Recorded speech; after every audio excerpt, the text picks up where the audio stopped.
Selamat pagi dan salam sejahtera untuk kita semua.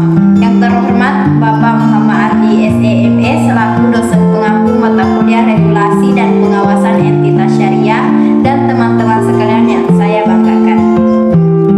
Perkenalkan, saya Yunisa Surwahyuni dari Program Studi Akuntansi Syariah Kelompok 1 di IAIN Bone. Pada kesempatan kali ini saya akan membahas satu topik mengenai regulasi dan dasar hukum asuransi syariah. Teman-teman, asuransi syariah sering dianggap sebagai solusi yang halal dan aman. Tapi apakah penerapannya sudah benar-benar sesuai dengan aturan dan prinsip syariah? Nah, di video ini saya akan membahas dasar hukum, regulasi, dan contoh kasus yang sering terjadi di asuransi syariah. Asuransi syariah adalah sistem perlindungan yang didasarkan pada prinsip tolong-menolong antar peserta melalui pengelolaan dana bersama. Risiko yang terjadi tidak ditanggung oleh satu pihak saja, tetapi dibagi secara bersama sesuai dengan prinsip syariah. Nah, agar pelaksanaan asuransi syariah tidak menyimpang dari ajaran Islam, tentu diperlukan dasar hukum yang jelas.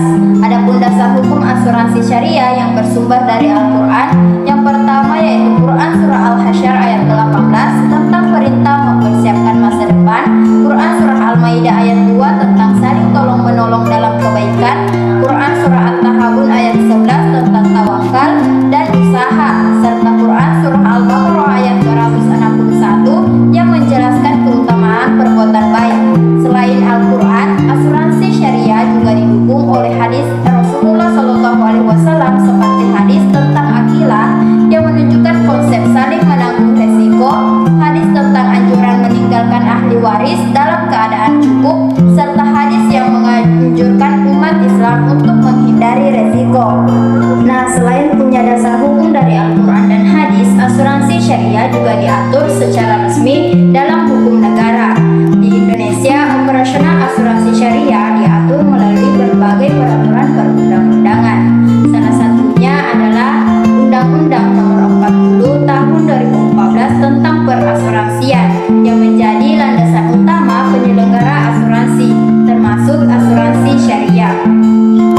Selain itu, ada juga aturan teknis seperti Keputusan Direktur Jenderal Lembaga Keuangan, Peraturan Bapepam, serta Peraturan Menteri Keuangan yang mengatur tingkat solvabilitas dan pengelolaan perusahaan asuransi syariah.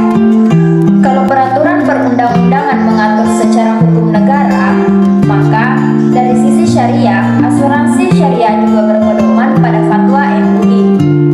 Asuransi syariah mengacu pada fatwa DSN MUI nomor 21 tahun 2001. Dalam fatwa ini dijelaskan bahwa akad yang digunakan adalah akad tabarruk sebagai bentuk tolong-menolong dan akad ijarah untuk pengelolaan dananya.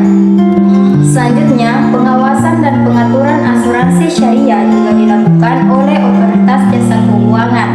Dasar hukumnya antara lain Undang-Undang Nomor 40 Tahun 2014 serta berbagai POJK dan SEOJK yang mengatur kegiatan operasional asuransi syariah agar berjalan dengan sehat dan transparan.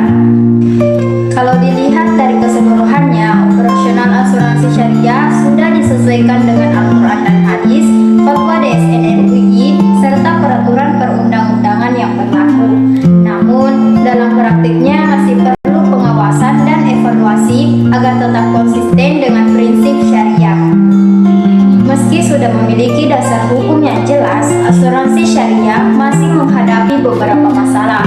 Salah satunya adalah rendahnya pemahaman masyarakat tentang konsep tafahul dan perbedaan asuransi syariah dengan asuransi konvensional.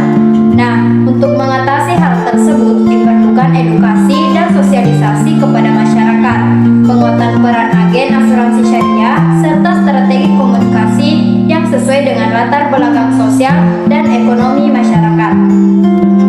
Nah, itulah tadi penjelasan singkat mengenai asuransi syariah, mulai dari dasar hukum, regulasi, sampai contoh masalahnya. Semoga bisa dipahami dan memberikan manfaat untuk kita semua.